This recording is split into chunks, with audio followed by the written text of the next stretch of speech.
Kang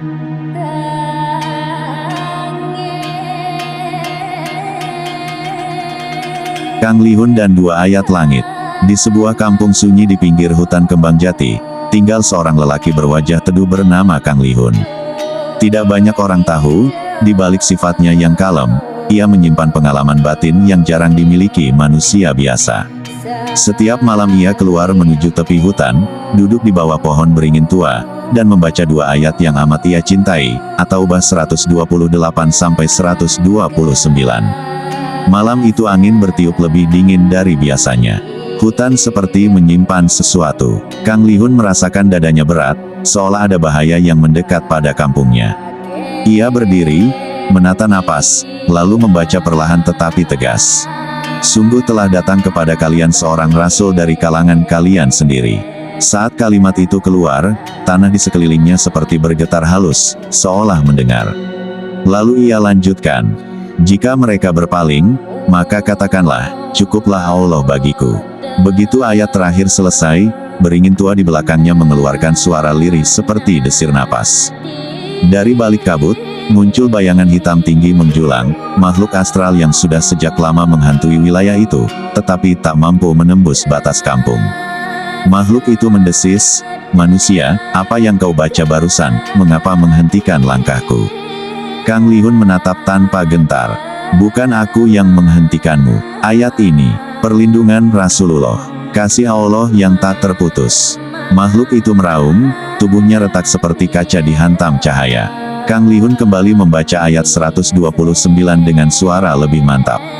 Angin berhenti, hutan menjadi hening, cahaya turun seperti kabut emas. Makhluk itu pun hancur lenyap, hilang tanpa bekas. Keesokan paginya, kampung terasa lebih lapang. Udara lebih jernih. Para warga bingung mengapa malam sebelumnya tak ada suara aneh dari hutan seperti biasanya. Kang Lihun hanya tersenyum kecil. Di rumahnya, ia menyimpan selembar kertas tua, warisan gurunya, bertuliskan pesan sederhana. Siapa mengamalkan At-Taubah 128-129 dengan yakin, Allah cukup baginya, Rasul membelanya, dan langit menjaganya. Dan sejak hari itu, Kang Lihun semakin yakin. Dua ayat itu bukan sekadar bacaan, tetapi benteng, cahaya, dan sahabat setia dalam sunyi. Kang Lihun dan malam ketika langit terbelah. Sejak malam itu, Kang Lihun menjadi lebih berhati-hati. Ia tahu, musuh yang ia hadapi bukan sekadar satu makhluk hutan. Ada sesuatu yang lebih besar bergerak dari balik lapisan langit, sesuatu yang sejak lama menginginkan wilayah Kembang Jati sebagai gerbang. 1. Tanda di langit. 3 malam setelah kejadian itu, langit di atas kampung berubah aneh. Awan menggulung seperti pusaran, tetapi tak ada angin. Burung-burung hilang dari udara, bahkan suara jangkrik mendadak senyap. Pak Darun, ketua kampung, mendatangi Kang Lihun. Lihun, aku lihat langit bergerak seperti kain ditarik. Ada apa sebenarnya? Kang Lihun menatap langit yang muram. Ayat 128-129 mengusik sesuatu. Musuhnya bukan hanya makhluk hutan, tapi penjaga gerbang astral yang lebih dalam. Pak Darun pucat, apa mereka bisa masuk ke kampung? Tidak, selama dua ayat itu dibaca dengan yakin. Tapi seseorang harus menjaganya. Siapa yang mampu? Kang Lihun menghela napas pelan. Aku akan menahan mereka semampuku. 2. Malam penjagaan. Saat tengah malam, Kang Lihun duduk di batas kampung, membawa tasbih kayu pemberian gurunya.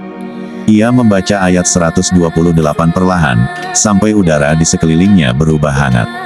Ketika ia masuk ke ayat 129, tanah di bawahnya bergetar.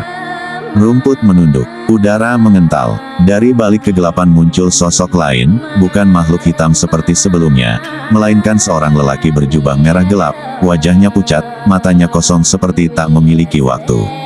Engkau, Kang Lihun, suaranya berat, bergema. Aku datang karena kau memanggil cahaya yang tidak kami sukai. Kang Lihun berdiri tegak. Ayat itu bukan panggilanku, itu penjagaan Allah. Kau yang mengusik kampung ini. Lelaki berjubah merah tersenyum tipis. Dua ayat itu hanya kuat bagi yang yakin. Tapi keyakinan manusia mudah goyah. Kami menunggu rapuhnya. Kang Lihun menghela napas. Selama aku berdiri di sini, ayat itu tetap bulat. 3. Pertarungan tanpa gerakan. Lelaki berjubah merah mengangkat tangannya. Seperti bayangan malam yang padat, udara menekan Kang Lihun dari 4 arah. Orang biasa akan pingsan, tapi Kang Lihun memejamkan mata. Ia membaca, "Cukuplah Allah bagiku, tiada Tuhan selain Dia." Lelaki itu tersentak. Tanah memancarkan cahaya temaram dari bawah kaki Kang Lihun. Tekanan itu pecah seperti kaca. "Aku tidak sendiri," kata Kang Lihun tenang. Rasul menyaksikan doa ini. Wajah lelaki berjubah merah mulai retak-retak seperti batu yang disiram cahaya. Ia memekik marah. "Manusia, 2 ayat itu, mengapa kalian diberi penjagaan sekuat itu?" Kang Lihun menjawab pelan namun keras. "Karena Rasulullah lebih sayang kepada kami daripada rasa sayang kami kepada diri sendiri." Kalimat itu membuat lelaki itu terjatuh berlutut. Tubuhnya hancur menjadi serpihan asap gelap yang tertiup angin. 4. Pagi yang tidak biasa. Saat fajar datang, kampung Kembang Jati terasa lebih terang dari biasanya. Warga keluar rumah dengan hati lapang, walau mereka tak tahu apa yang terjadi semalam. Pak Darun mendekat. "Lihun," langitnya kembali jernih. Kang Lihun hanya tersenyum. Tanda penjagaan sudah turun. Apakah bahaya sudah hilang? Kang Lihun menggeleng pelan. "Belum, itu baru utusan kecil. Yang utama belum turun." Pak Darun menelan ludah. "Lalu apa yang harus kita lakukan?" "Perkuat keyakinan." 2 ayat itu bukan sekadar bacaan. Ia memandang ke arah hutan yang kini terlihat lebih gelap. Musuh mereka bukan manusia. Musuh mereka adalah rahmat Nabi Muhammad. Dan mereka akan datang lagi. Kang Lihun dan bayangan besar di balik gerbang langit. Malam keempat setelah peristiwa itu, udara kampung tidak seperti biasa. Angin berhenti sepenuhnya, seakan seluruh alam menahan napas. Bahkan hewan malam tidak berani bergerak. Ada sesuatu yang jauh lebih besar mendekat. Kang Lihun dapat merasakannya sejak matahari terbenam. Ia berdiri di ujung kampung, di bawah beringin tua tempat ia pertama kali membaca 2 ayat itu. Tasbihnya tergenggam erat, namun hatinya tetap tenang. Karena ia tahu, yang datang malam ini bukan utusan kecil. Ini adalah entitas yang disebut guru lamanya sebagai Arits Albab, penjaga gerbang langit rendah. 1. Langit terbelah. Tepat tengah malam, garis panjang muncul di langit seperti retakan pada kaca. Dari retakan itu keluar cahaya merah kemasan, bukan cahaya matahari, tetapi sesuatu yang lebih tua dan berat. Suara gema dalam seperti gemuruh muncul, bukan dari bumi, tapi dari atas sana. Pak Darun berlari tergesa ke arah Kang Lihun. "Lihun, langit pecah." "Apa itu?" Kang Lihun tidak mengalihkan pandangan. "Itulah yang kutunggu." Gerbangnya terbuka. Gerbang apa? Gerbang yang mereka pakai untuk memasuki alam manusia.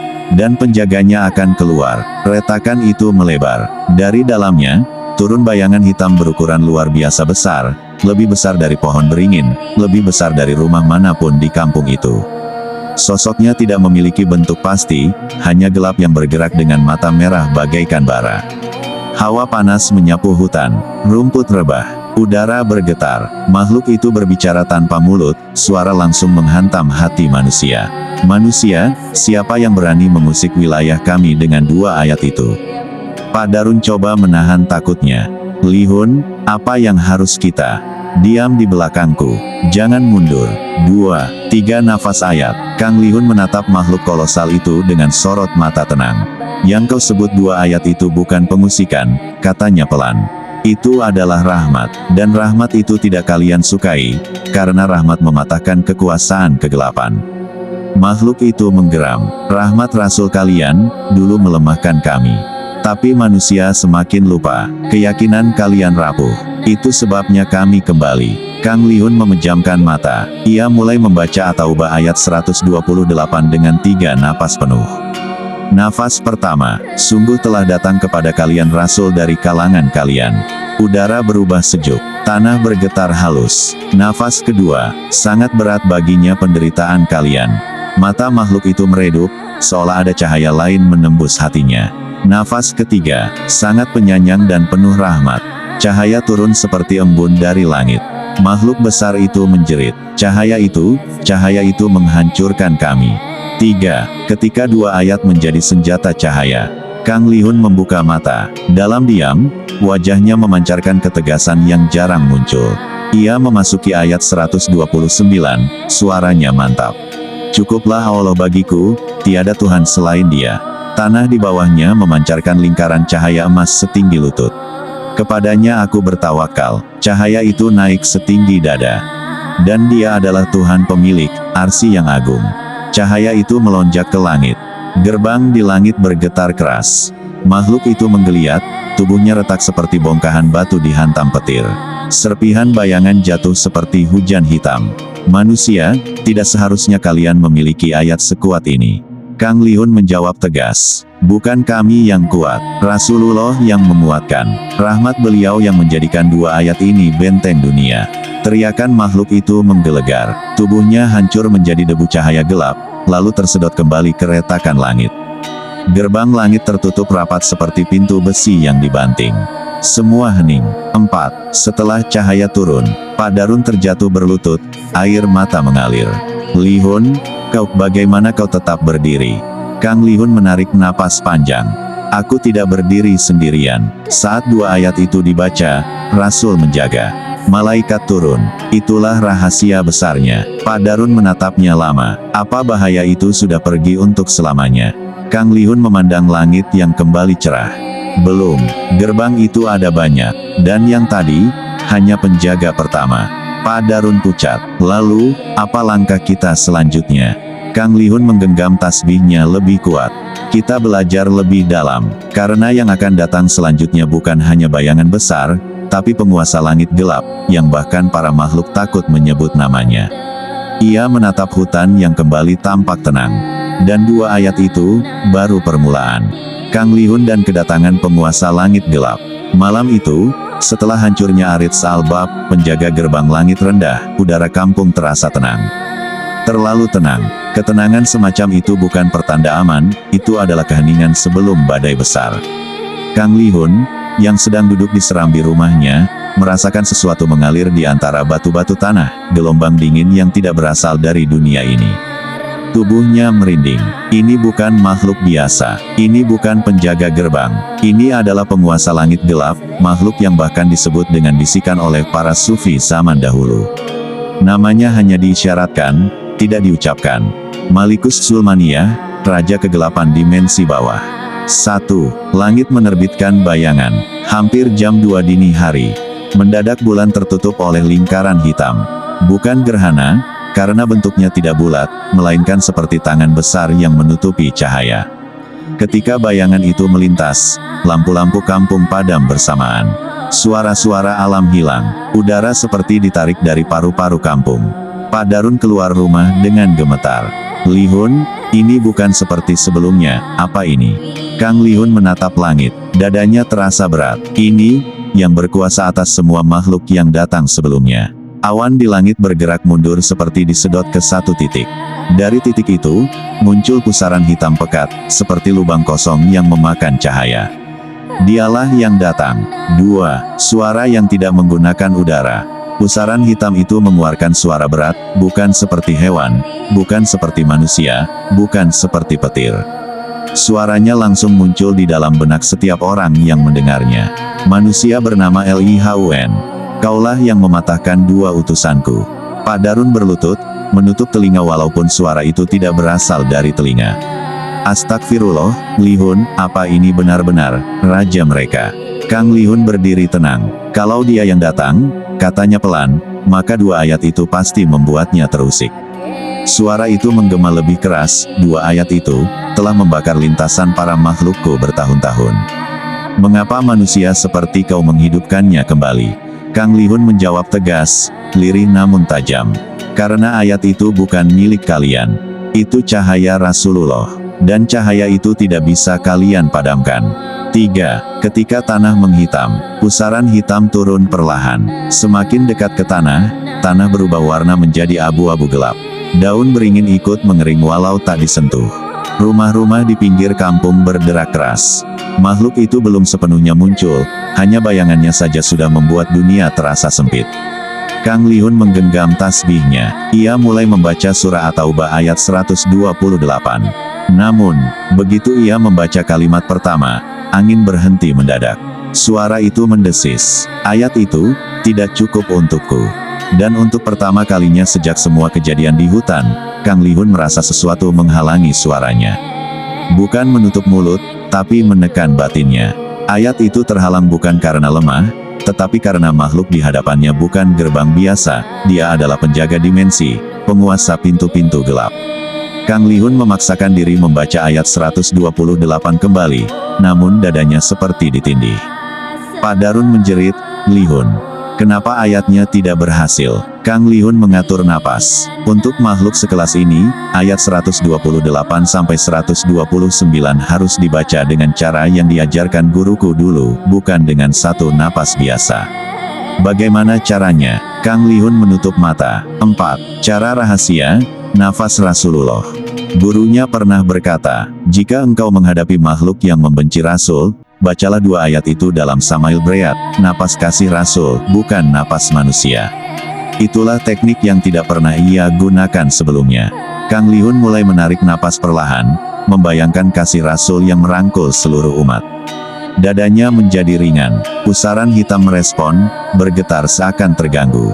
Ia membuka mata dan mengucapkan, "Lakot ja'akum rasulum min anfusikum."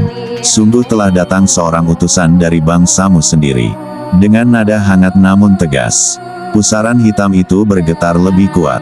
Azizun alaihi ma'anitum harisun alaikum. Udara terasa panas, bukan karena bahaya, tapi karena cahaya rahmat turun. Bil mukminina raufur rohim. Saat kalimat ini terucap, seluruh kampung seperti diselimuti pelukan lembut yang tak terlihat. Makhluk itu mengeluarkan suara marah yang mengguncang pepohonan. "Jangan sebutkan rahmat itu di depanku." Kang Lihun melanjutkan dengan ayat 129. Napasnya mantap, tidak terburu. "Hasbi Allah, cukup Allah bagiku." Cahaya keemasan muncul di bawah telapak kakinya. "Alaihi tawakaltu, kepada Allah aku berserah diri." Cahaya itu naik hingga mencapai beringin tua. "Wahuwa Robul Arsyil Adim." Dialah Allah pemilik arsy yang agung. Saat kalimat terakhir selesai, cahaya memancar seperti ledakan sunyi. Pusaran hitam merintih, untuk pertama kalinya, ia mundur beberapa jengkal. 5. Makhluk itu menampakkan wujudnya. Pusaran hitam menyusut. Dari dalamnya muncul sosok raksasa berjubah kabut hitam, berwajah tanpa garis, kecuali 2 mata merah bagaikan bara abadi. Tubuhnya tampak besar, tetapi tidak menyentuh tanah, melayang sedikit di atas bumi, menandakan ia bukan makhluk yang terikat dunia. Ia menunjuk Kang Lihun dengan tangan panjang seperti asap. "Manusia, kau berhasil memanggil cahaya Rasul. Tapi itu hanya cukup membuatku mundur sedikit, bukan untuk mengalahkanku." Kang Lihun tidak gentar. "Aku tidak berniat mengalahkanmu. Aku hanya ingin menjaga kampung ini dari genggamanmu." Makhluk itu tertawa, suara seperti ribuan pintu besi ditutup bersamaan. "Kalau begitu, aku akan menguji keyakinanmu, hingga ayat itu tidak punya kekuatan lagi." Langit mulai retak kembali. Kang Lihun memegang tasbihnya lebih erat. Pertempuran besar baru saja dimulai. Pertempuran penuh. Kang Lihun melawan Malikus Zulmaniyah. Babak puncak, malam ketika langit retak kedua kali. Hening. Cahaya ayat 128-129 yang tadi memancar mulai meredup pelan, seperti lilin yang tertiup angin. Ketika cahaya menghilang sepenuhnya, makhluk itu, Malikus Zulmaniyah, menengadahkan wajahnya ke langit dan tertawa. Suaranya membuat genteng-genteng rumah bergetar dan beberapa pecah. "Kini kau hanya manusia, Lihun. Dan aku, adalah raja yang menguasai 7 lapisan gelap di bawah dunia kalian." Kang Lihun tidak bergerak, nafasnya stabil, namun matanya penuh perhitungan. Karena ia tahu satu hal, pertarungan ini bukan tentang kekuatan, tapi tentang siapa yang lebih dulu kehilangan takutnya. 1. Gelombang gelap pertama. Malikus Zulmaniyah mengangkat tangannya. Awan malam mengerut, membentuk pusaran hitam tepat di atas kampung. Tiba-tiba, gelombang kegelapan terjun dari langit, meluncur ke arah Kang Lihun seperti ombak raksasa. Rumah-rumah di kiri kanan gemetar, pintu-pintu terbang terbuka. Hewan-hewan berlarian panik, anak-anak menangis di dalam rumah. Pak Darun berteriak, "Lihun, hindar!" Tapi Kang Lihun malah menutup mata, menegakkan tubuh, dan tidak bergerak sedikit pun. Ketika gelombang gelap itu hendak menelan tubuhnya, Kang Lihun membuka mata dan mengucap pelan, Bismillahirrohmanirrohim. Gelombang itu pecah seperti kabut menabrak dinding kaca. Malikus Zulmaniyah mendesis. Ah, ternyata engkau menguasai napas itu juga. Napas pembuka. Kang Lihun menjawab pendek. Aku bukan ahli, tapi aku diajari oleh orang yang membuat makhluk sepertimu tunduk. Mata merah itu menyala. Siapa? Lihun tidak menjawab. 2. Pukulan kedua, tebasan pedang dimensi. Makhluk itu merentangkan tangannya. Tanah di bawah kaki Kang Lihun terbelah memanjang, seperti dicakar oleh sesuatu yang tidak terlihat. 3 garis hitam keluar, mengejar Kang Lihun seperti pedang dari ketiadaan. Lihun menunduk, melompat sedikit, tapi gerakannya tidak cukup cepat. Salah satu cakar dimensi itu mengenai bahunya. Tubuh Kang Lihun terpental ke belakang, menghantam pohon beringin tua. Darah segar mengalir di bajunya. Pak Darun menjerit panik. Lihun. Kang Lihun bangkit perlahan. Bahunya hangus hitam seperti terbakar dari dalam. Makhluk itu berkata, kau tak akan bisa mengalahkanku dengan ayat biasa. Aku adalah kegelapan sejak awal penciptaan. Kang Lihun menghembuskan napas pelan. Ayat biasa, kau salah. Ia mengangkat wajah. Ayat yang kau benci, belum kubuka seluruhnya. 3. Kang Lihun melepaskan nafas kedua Rasul. Kang Lihun menutup mata. Tubuhnya berdiri tegak seperti batu karang di tengah badai. Ia menghirup napas sangat panjang, seolah mengisi dadanya dengan sesuatu yang lebih dalam dari udara.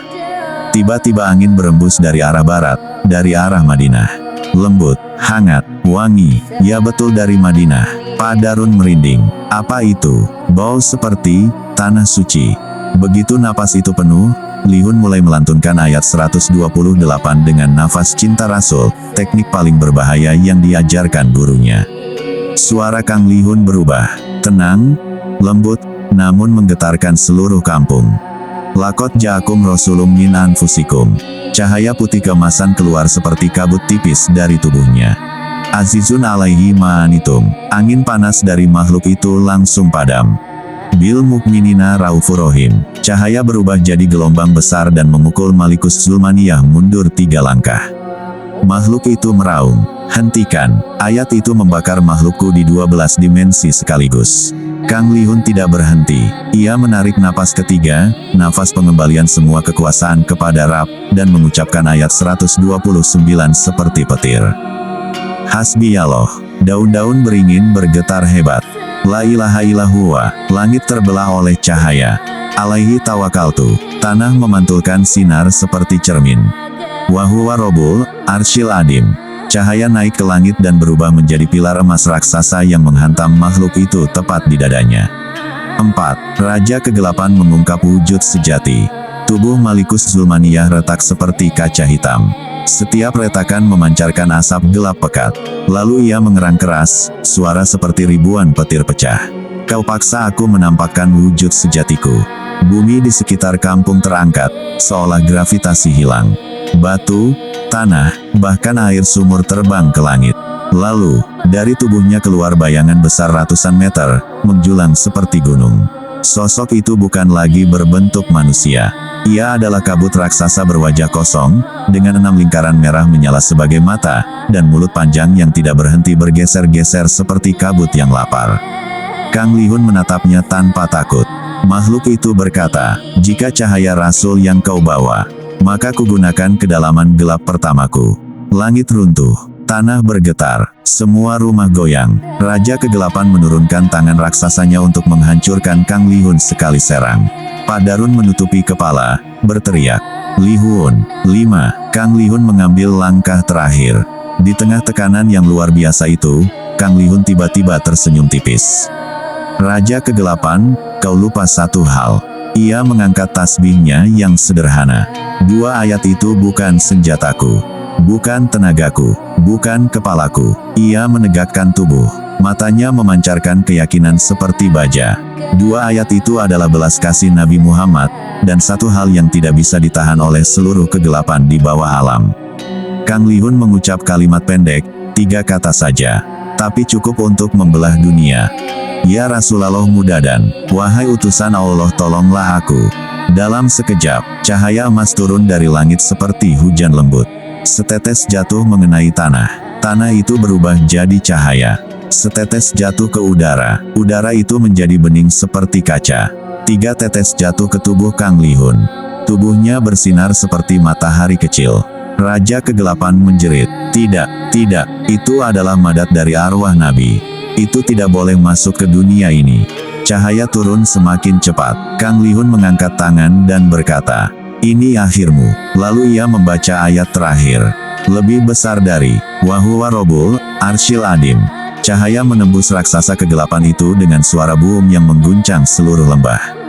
Makhluk itu terbelah menjadi 2, lalu hancur menjadi debu gelap dan menghilang tanpa jejak. 6. Setelah pertempuran, angin kembali, suara jangkrik kembali, lampu-lampu kampung menyala perlahan. Pak Darun jatuh terduduk sambil menangis lega. "Li-hun, kau menang." Kang Li-hun tersenyum. "Tidak, aku tidak menang. Yang menang adalah ayat yang dibawa Rasulullah. Aku hanya diberi tugas untuk menjaganya." Pak Darun menatap langit yang bersih. "Apakah sudah selesai?" Kang Li-hun menatap beringin tua. "Belum." Ia menatap ke arah barat, ke arah Madinah. "Setelah Raja Kegelapan gugur, akan ada balasan dari dimensi lain. Dan saat itu datang, kita harus siap." Babak baru, tirai cahaya yang terbelah. Pertempuran Kang Li-hun dan Malikus Zulmania selesai, namun justru itulah awal dari sesuatu yang lebih besar. Ketika kabut pekat kegelapan itu buyar, bumi yang semula retak perlahan kembali menyatu. Udara menjadi hening, terlalu hening. Kang Li-hun berdiri tegak, nafasnya berat tapi sorot matanya tetap jernih. Di balik keheningan itu, ia merasakan sesuatu. Bukan ancaman, bukan pula sisa-sisa iblis yang bersembunyi. Tapi, panggilan halus tapi mengguncang tulang belakangnya. Suara itu bukan dari bumi. Bukan dari langit biasa. Ia datang dari tirai Barsak Al-Anwar, sebuah lapisan alam yang hanya bisa dicapai oleh para wali besar dan para pejuang yang hatinya telah ditempa oleh ujian berat. Cahaya yang tak pernah ia lihat sebelumnya.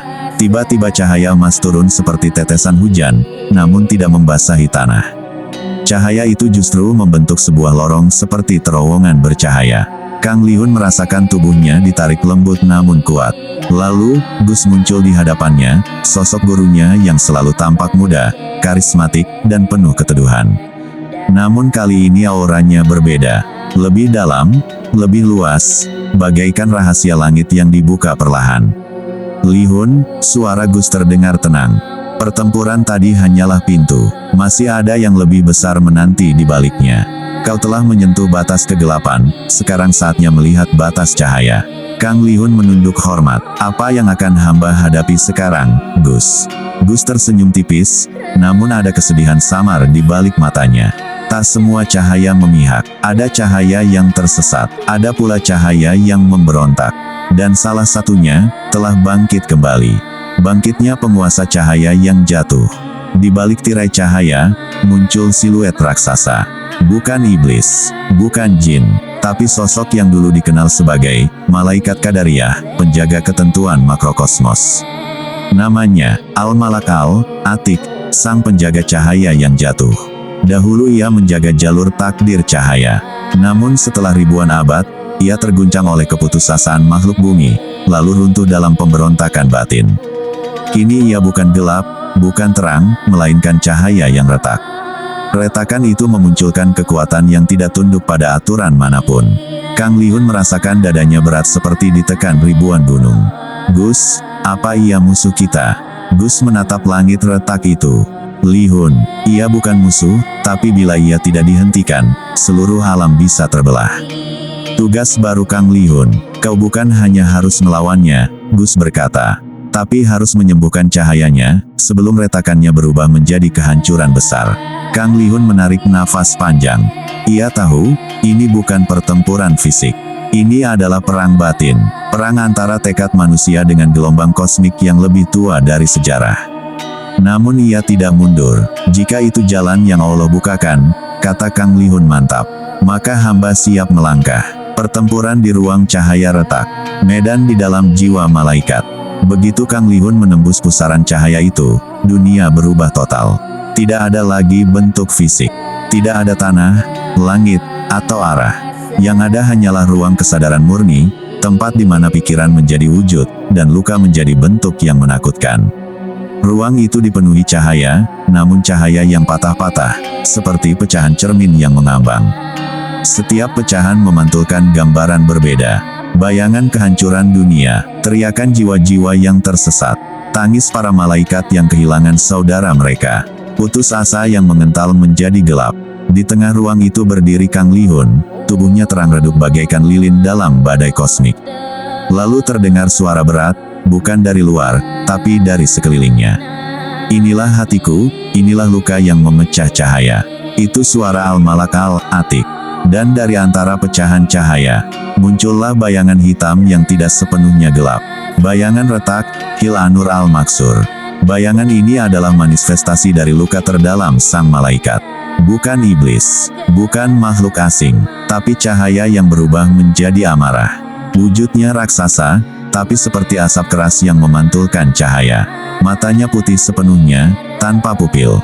Bayangan itu berteriak, manusia tidak layak, kalian sumber kerusakan. Desahannya saja mampu mengguncang kesadaran Kang Li-hun. Bayangan itu menyerang. Gelombang pertama, tuduhan kosmik. Serangan pertama datang bukan dengan pukulan fisik, tapi dengan serangan metafisik. Ingatan masa kecil Kang Li-hun, kesalahan, dosa, kegagalan, semua muncul seperti badai. Tubuh Kang Li-hun terasa seperti ditarik paksa ke ingatan kelamnya. Ia hampir terjatuh. Namun ia menutup mata, menarik napas, dan berkata tegas. Setiap manusia pernah salah. Yang penting bukan masa lalu, tapi jalan pulangnya kepada Allah. Saat itu, cahaya putih lembut muncul di dadanya. Bayangan itu mundur selangkah. Gelombang kedua, geram malaikat. Bayangan itu merentangkan tangan raksasanya. Ribuan kilatan cahaya meledak menjadi bentuk-bentuk seperti tombak. Semua melesat ke arah Kang Li-hun. Tapi Kang Li-hun tidak berlari. Ia berdiri tegak, mengangkat tangannya, mengucap, Bismillah, la haula wa la quwata illa billah. Kalimat itu berubah menjadi perisai cahaya bundar. Tombak-tombak cahaya retak itu menyentuh perisai dan meleleh seperti lilin. Ruang kesadaran malaikat itu gemetar. Gelombang ketiga, kemarahan yang menjadi bentuk. Bayangan itu mengaum keras. Retakan di tubuhnya menyala. Dari kegelapannya, muncul puluhan sosok kecil, fragmen-fragmen luka. Mereka menjerit, merayap, berusaha memanjat tubuh Kang Li-hun. Setiap sentuhan mereka menimbulkan rasa takut, rasa tidak layak, rasa bimbang. Kang Li-hun mengerang, namun ia ingat pesan Gus Sang Guru. Menghadapi cahaya yang luka, jangan melawan dengan amarah. Sembuhkan dengan keteguhan. Kang Li-hun memejam, lalu mengangkat kedua tangan. Ia membaca doa Rasulullah yang sangat beliau cintai ketika sedang tertekan. Ya Kayu, Ya Kayum, bi rahmatika astagits. Cahaya lembut memancar dari tubuhnya. Fragmen-fragmen luka itu menjerit lalu mencair menjadi titik-titik cahaya kecil, lalu padam. Ruang kesadaran itu menjadi lebih terang. Namun bayangan raksasa itu masih berdiri, napasnya terengah, retakannya semakin besar. Manusia, bagaimana kau bisa menahan luka yang bahkan para malaikat tak sanggup memikulnya? Kang Li-hun menatapnya lurus, karena manusia diberi satu hal yang bahkan cahaya pun tidak punya. Bayangan itu menegakkan tubuhnya, menunggu. Hati, jawab Kang Li-hun. Seketika ruang itu hening, bayangan itu goyah. Kang Li-hun melangkah maju, cahayanya semakin kuat, bukan karena kekuatan, tapi karena ketulusan. Dan tugas hatiku sekarang adalah membantumu, bukan menghakimimu. Bayangan itu bergetar hebat, cahaya-cahayanya mulai runtuh. Retakan semakin parah, ruang cahaya kupas dari dalam. Pertempuran belum selesai, justru inti pertempuran baru akan dimulai. Karena setelah bayangan itu mulai melebur, sesosok bentuk lain muncul dari kedalaman kesadaran malaikat itu. Sosok yang lebih besar, lebih tua, lebih kuat, sosok yang bahkan Al-Malak Al-Atik sendiri takut untuk menyebut namanya.